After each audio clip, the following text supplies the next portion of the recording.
Bonjour à toutes et à tous, c'est Mourad Ifri. Bienvenue dans une nouvelle leçon dédiée à l'explication des cours de français niveau deuxième année du cycle collégial. Dans cette vidéo, nous allons voir comment formuler des phrases à la voix passive pour expliquer des faits dans un contexte déterminé. Observez ces documents et dites-moi quelle est leur nature. Je répète, observez ces documents et dites-moi quelle est leur nature. Oui, ce sont des titres extraits d'un texte journalistique. Dans cet exemple, ce sont des titres tirés d'un fait divers. Si vous voulez voir la vidéo des caractéristiques d'un fait divers, cliquez sur le lien qui s'affiche en haut de la page. Maintenant, dites-moi dans quelle phrase le sujet fait l'action du verbe. Je répète, dans quelle phrase le sujet fait l'action du verbe. Est-ce que dans la phrase A ou dans la phrase B? Oui, c'est très bien, c'est dans la phrase B. C'est l'éléphant qui a tué le chasseur. C'est lui qui agit, c'est lui qui a fait l'action. Il est l'agent de l'action. Autrement dit, il est l'auteur de l'action. Et dans la phrase A, est-ce que le sujet fait l'action? Autrement dit, est-ce que le sujet accomplit l'action exprimée par le verbe tuer? Non, il ne fait pas l'action, mais il subit l'action. On dit que le sujet est passif, c'est-à-dire il ne fait pas l'action. Alors, comment appelle-t-on la forme de la phrase A, dans laquelle le sujet subit l'action? Oui, c'est très bien, c'est la forme passive. Et quelle est la forme de la phrase B? Oui, c'est la forme active. Alors, on peut dire que quand un verbe est employé à la voix active, le sujet fait l'action, c'est-à-dire il réalise l'action. Et quand un verbe est employé à la voix passive, le sujet subit l'action. Pourquoi, à votre avis, on emploie la forme passive dans les faits divers? Oui, c'est bien cela. On emploie souvent la forme passive dans les faits divers pour mettre en valeur une information, c'est-à-dire pour mettre l'accent sur l'action et l'objet de la phrase, plutôt que sur le sujet. Elle permet aussi de mettre en avant le complément et le résultat, c'est-à-dire elle expose le résumé de ce qui s'est passé. Maintenant, je vais vous expliquer comment transformer une phrase à la voix active en une phrase à la voix passive. Un verbe actif peut se mettre à la forme passive à la condition qu'il ait un complément d'objet direct. C'est-à-dire, on ne peut pas transformer une phrase à la voix active en une phrase à la voix passive sans avoir un complément d'objet direct. Donc, la première chose à laquelle vous devez faire attention est le complément d'objet direct. Pour transformer une phrase à la voix active en une phrase à la voix passive, il faut apporter de nombreuses modifications, c'est-à-dire on doit changer le temps, le sujet et le complément. Dans l'exemple par lequel on a commencé, on a changé le temps du verbe. Le verbe a tué est devenu a été tué. Le mot éléphant qui est sujet dans la première phrase est devenu complément dans la deuxième phrase. Je vais vous expliquer bien comment on fait ces transformations. Le complément de la phrase active devient le sujet de la phrase passive. Et le sujet aussi de la phrase active devient le complément d'agent de la phrase passive. Elle est introduite par la préposition par ou de. Et le verbe passif est formé de l'auxiliaire être au temps du verbe de la phrase active suivi du participe passé du verbe. Je répète l'explication. Le sujet de la phrase active, qui est un éléphant, est devenu complément d'agent dans la phrase passive. Et le complément d'objet direct, qui est un chasseur, est devenu sujet de la phrase passive. Et nous avons changé aussi le temps. Nous avons conjugué le verbe être au temps de la première phrase. Nous avons quel temps dans la première phrase? Nous avons a tué au passé composé. Donc, on a conjugué le verbe être au passé composé, a été. Et nous avons ajouté le participe passé du verbe qui est tué. Je répète l'explication une dernière fois. Le complément d'objet direct de la phrase active devient le sujet de la phrase passive. Et le sujet de la phrase active devient le complément d'agent de la phrase passive. Et il est introduit par la préposition par ou de. Et le verbe passif est formé de l'auxiliaire être au temps du verbe de la première phrase, c'est-à-dire de la phrase active, suivi du participe passé du verbe. C'est-à-dire, si j'ai un verbe au présent, je dois conjuguer l'auxiliaire au présent. Si j'ai par exemple le passé composé, je dois conjuguer l'auxiliaire être au passé composé. Et ainsi de suite, plus le participe passé de ce verbe. Observez bien ce tableau et essayez de le mémoriser après pour pouvoir conjuguer correctement les verbes lorsque vous transformez une phrase active en phrase passive. Si nous avons le verbe de la phrase à la voix active au présent, à la voix passive, on conjugue l'auxiliaire être au présent et on ajoute le participe passé du verbe. Par exemple, dans la première phrase, les enfants chantent ce refrain à la voix active, le verbe est au présent. À la voix passive, nous avons conjugué l'auxiliaire être au présent parce que nous avons le verbe chanter au présent et nous avons ajouté le participe passé du verbe chanter. Et la phrase est devenue « Ce refrain est chanté par les enfants ».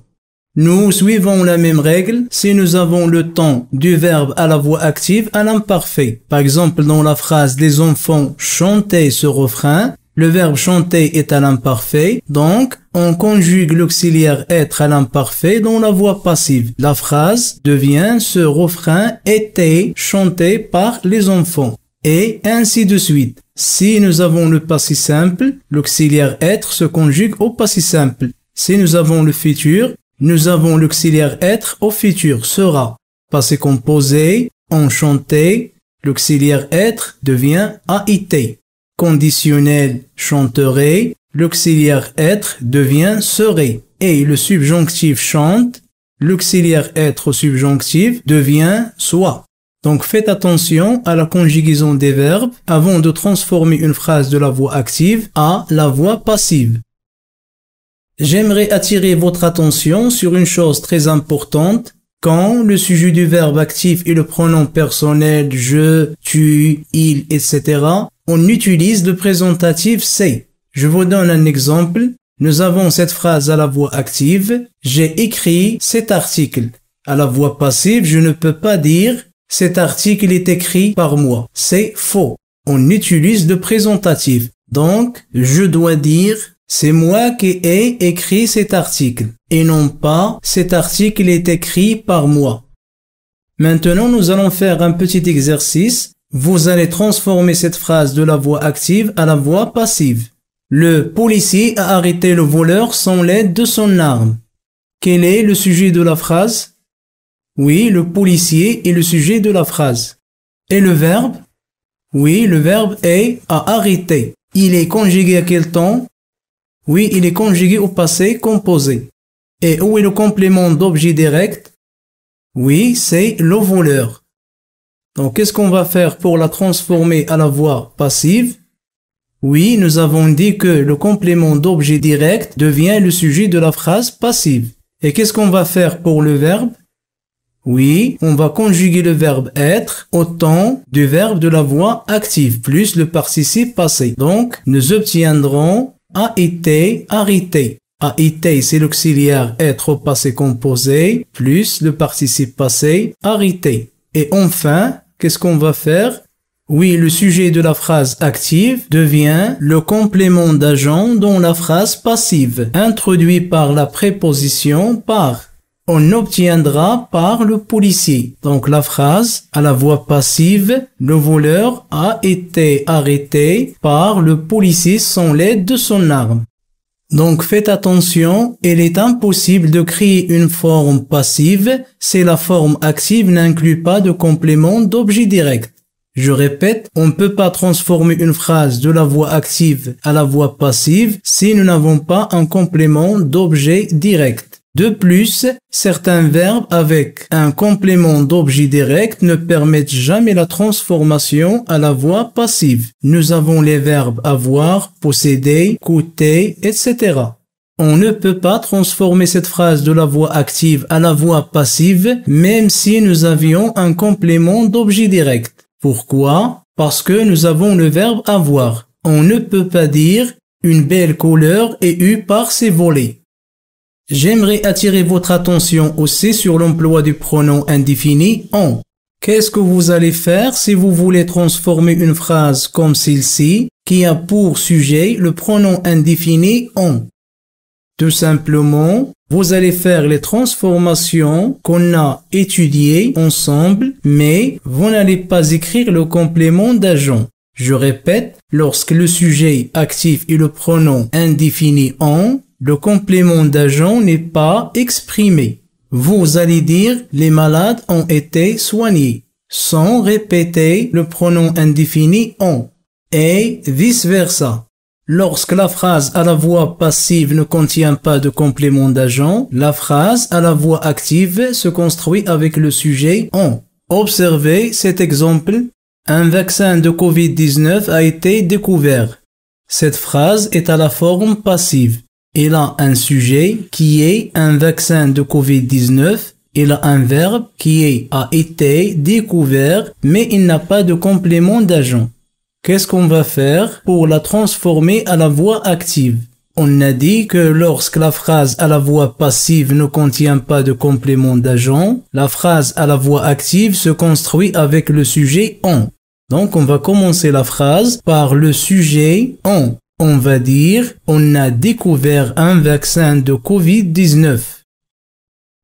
La question qui se pose souvent est quand est-ce qu'on emploie la préposition de à la place de la préposition par avec le complément d'agent. Je répète, la question qui se pose souvent est quand est-ce qu'on emploie la préposition de à la place de la préposition par. La plupart des verbes sont suivis de la préposition par pour indiquer qui fait l'action. Et certains verbes sont suivis de la préposition de avec les verbes de description dont l'agent est inanimé. Je vous donne des exemples. Nous avons cette phrase à la voix active. Un magnifique jardin entoure notre maison à Ifrane. Le verbe de la phrase entourer est un verbe de description. Donc, à la voix passive, nous allons utiliser la préposition de à la place de la préposition par. Nous allons dire notre maison à Ifrane est entourée d'un magnifique jardin. Deuxième exemple, nous avons la phrase à la forme active. Des fleurs décorent la chambre. Nous avons le verbe décorer qui est un verbe de description. Donc, à la forme passive, nous allons utiliser la préposition de à la place de la préposition par. Nous allons dire la chambre est décorée de fleurs et non pas est décorée par des fleurs. Voici d'autres verbes de description avec lesquels on emploie la préposition de. Nous avons rempli de, bordé de, couvert de, équipé de, composé de, garni de, orné de, fait de, etc. On emploie aussi la préposition de à la place de la préposition par avec les verbes de sentiment comme aimer de, apprécier de, détester de, et de, adorer de, admirer de, estimer de, respecter de, etc. Observez ces exemples. Tous les enfants du quartier aimaient Walid. Dans cette phrase à la voix active, le verbe aimer est un verbe qui exprime un sentiment. Donc, à la voix passive, nous allons utiliser la préposition de à la place de la préposition par. On va dire Walid était aimé de tous les enfants du quartier. Un autre exemple, tous les jeunes respectent Rachid. Dans cette phrase, nous avons aussi le verbe de sentiment respecter. Alors, à la voix passive, nous allons utiliser la préposition de à la place de la préposition par. Nous allons dire Rachid est respecté de tous les jeunes. On emploie aussi la préposition de à la place de la préposition par avec les verbes utilisés au sens figuré. Et au sens propre, le complément d'agent est introduit par la préposition par. Je répète, avec les verbes utilisés au sens figuré, on emploie la préposition de. Et avec les verbes au sens propre, on utilise la préposition par. Que signifie le sens propre d'un verbe? Le sens propre est le premier sens d'un verbe, c'est-à-dire son sens le plus courant. Il est concret. Alors que le sens figuré est abstrait. Il ne fait pas référence à des objets du monde. C'est une image, c'est-à-dire c'est une figure de style. Je vous donne des exemples. La voiture a écrasé le chien. Le verbe écraser dans cette phrase est employé au sens propre. Donc, à la voix passive, on va employer la préposition par et non pas la préposition de. On va dire le chien a été écrasé par la voiture. Alors que dans le deuxième exemple, les soucis, c'est-à-dire les problèmes, ont écrasé la femme. Ici, dans cette phrase, le verbe écraser est employé au sens figuré. Donc, à la voix passive, nous allons dire la femme a été écrasée de ceci et non pas par des soucis. Dernière règle que je peux vous donner est avec les verbes devoir, pouvoir, sembler et paraître, la transformation est faite avec l'infinitif et la préposition par. Je vous donne un exemple. Les élèves devront écrire le fait divers. Quand je vais la transformer à la forme passive, je vais mettre le verbe devoir plus l'infinitif. Je vais dire le fait divers devra être écrit par les élèves. On a conjugué le verbe être à l'infinitif. Voilà, on s'arrête là. J'espère que vous avez compris maintenant comment transformer une phrase à la voix active en une phrase à la forme passive. Je vous dis merci de votre attention et à la prochaine vidéo avec un autre cours de français avec Mourad Ifri.